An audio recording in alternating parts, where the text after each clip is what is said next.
They tell you that people form an impression of you 8 feet away, 8 words come out of your mouth, and in 8 seconds. I've had people form impressions of me miles away. I don't like when I don't get the benefit of the doubt. While I have your attention,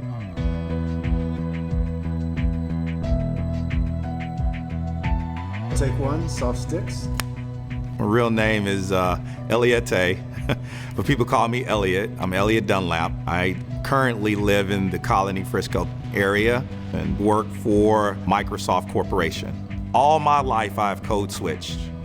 One of my mentors, she says, hey, when you are without your badge, you are E. Outside these doors, you're E. But inside these doors, you're Elliotte. This is me. This is my code switch situation. When I go into boardrooms, this is what I see in those boardrooms. So therefore, I have to understand what those underlining rules are, and I have to play by those rules to succeed. I don't think code switching will keep you safe.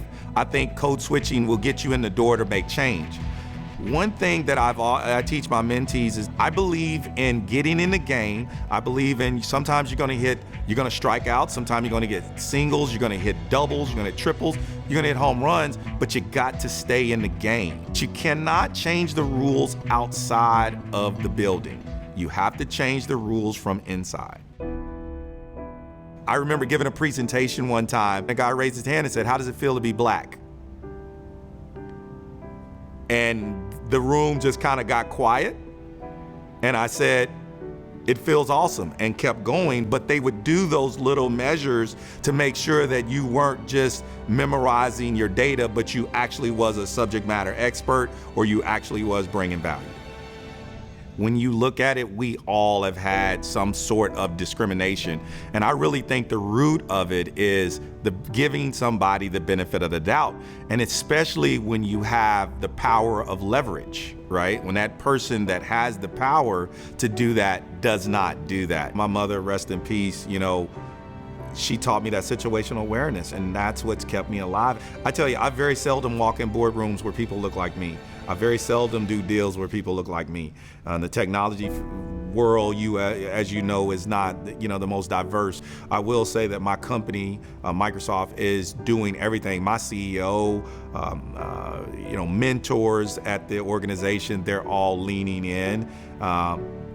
But I recognize, you think about this stutter step, and you think about post-traumatic syndrome. You think stress syndrome. You think about the PTSD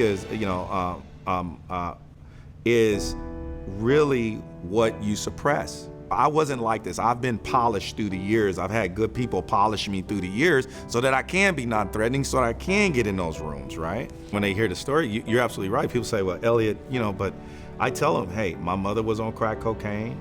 I grew up in a blood neighborhood. The cops would pick us up, take us to the Crip neighborhood, watch us get our ass whooped, put us back in the car, take us back to the blood neighborhood. And they would bet on how many bumps or bruises we would have as kids. This is 13, and this is what happened, right? These are the things that I experienced. I know what it's like to get your ass whooped by a cop and then get laughed at and then drop back home, and you can't say nothing, right? Because that same cop patrols your neighborhood and will harass you every day, right? So these things happen. It's like, now I've polished, and like I said, I had to look in the mirror because I suppressed so much, because you're right, I overcompensate for non-threatening.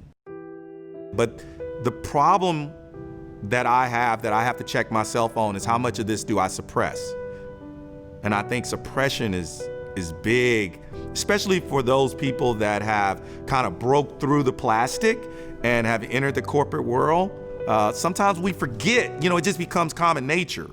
I've looked in the mirror and said, what have I become, and have I suppressed so much that I've become out of touch?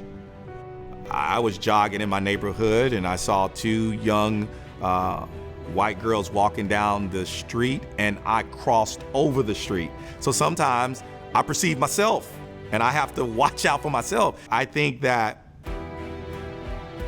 things like that, when you're non-threatening, they hit you.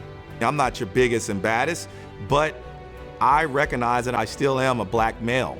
What George Floyd has done is his passing, compiled with the riots and the protests. You cannot be walking around and not know what is going on and why. And the awareness, going back to that lesson that my mother taught me with situational awareness, you are aware whether you want to or not. I think progress starts with the question, and it starts with a conversation. And the people being asked the question, we have to have the energy to be able to give the answer. We can't expect people to ask us questions in a safe place and not provide the answer, or get annoyed when we get those questions, because vulnerability is big. And that's the key to, I think, all of this. This is our moment.